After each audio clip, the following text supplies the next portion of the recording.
আজকের কাজ হচ্ছে 64 পৃষ্ঠার কাজ। 64 পৃষ্ঠায় আছে 3.4.2 পরে কি বুঝলাম। শব্দ থেকে কবিতা রচনার ভিত্তিতে নিচে কয়েকটি প্রশ্ন দেওয়া আছে।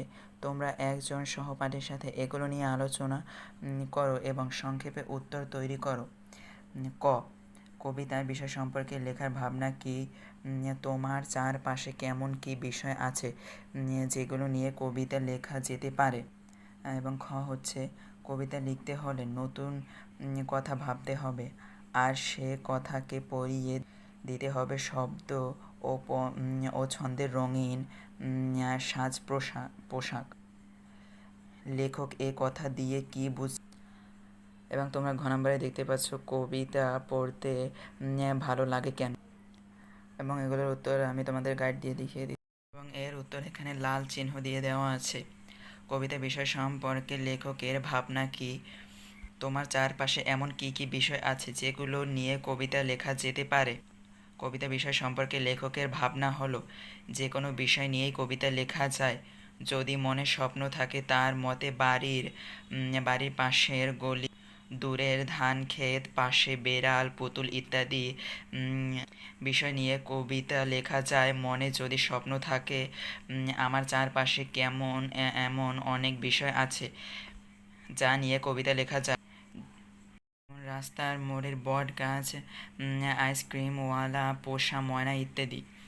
এবং খ নম্বরে দেখতে পাচ্ছ কবিতা লিখতে হলেই নতুন কথা ভাবতে হবে, আর সে কথাকে পরিয়ে দিতে হবে শব্দ ও ছন্দের রঙিন সাজ পোশাক। লেখক এ কথা দিয়ে কি বুঝেছেন?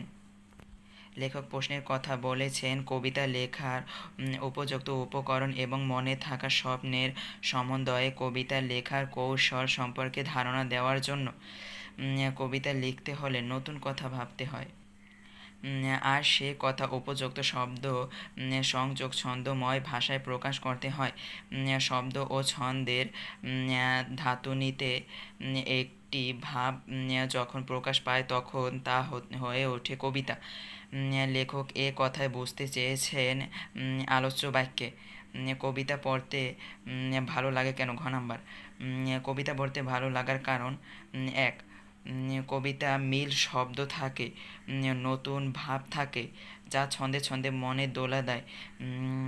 2 নাম্বার, কবিতায় অল্প কথায় অনেক বড় ভাব, আবেগ, উচ্ছ্বাস প্রকাশ পায় যা মনকে ভুলিয়ে তোলে। কবিতা পড়তে সময় কম লাগে, কবিতা ছন্দ ও ছন্দের বুননে মনে আনন্দ জাগায় এবং তা সহজে স্মৃতিতে ধারণ করা যায়। এসব কারণে কবিতা পড়তে ভালো লাগে। এবং আজকের ভিডিওটি দেখার জন্য আপনাদের সবাইকে ধন্যবাদ। সবাই লাইক এবং সাবস্ক্রাইব করে দিন।